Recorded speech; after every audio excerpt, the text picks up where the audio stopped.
what? Can we take this off now so that everybody can get a better look at you, Mason? Is that okay? Okay, will you introduce my next guest for me? Okay.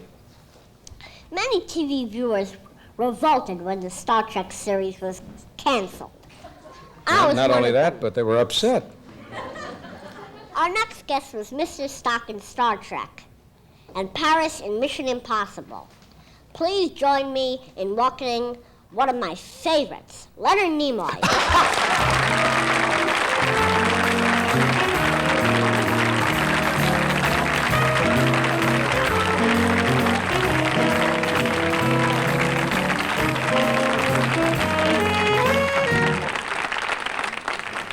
I don't want to stop your applause, but that is a sensational suit. Thank you, thank you. Put it together from some old pieces, I think. That's just good. There is probably the biggest fan you have in this world. I just discovered that. That's fantastic. How are you, Mason? I'm pretty good. Good.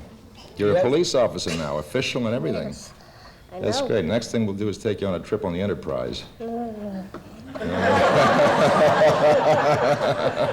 you like that, Mason? I might get nauseous.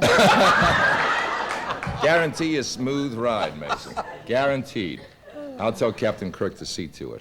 Now, Mason, knowing what a big fan you are of Mr. Nimoy's, why don't you just ask him some questions? He's a nice, friendly person. He'd be glad to answer them. Are some of the things in the Enterprise really workable?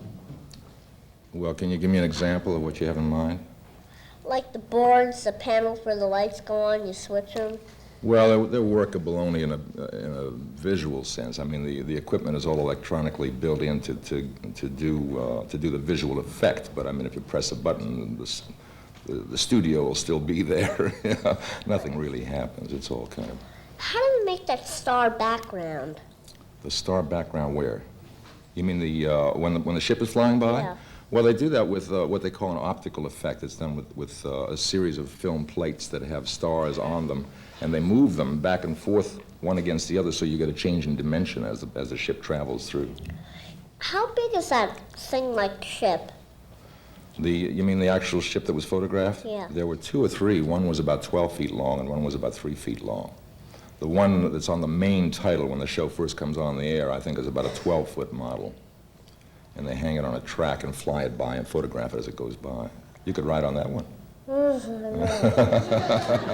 could, probably, because I'm only 3'8". Is that? Oh, I see. Yeah, I think that would work, yeah.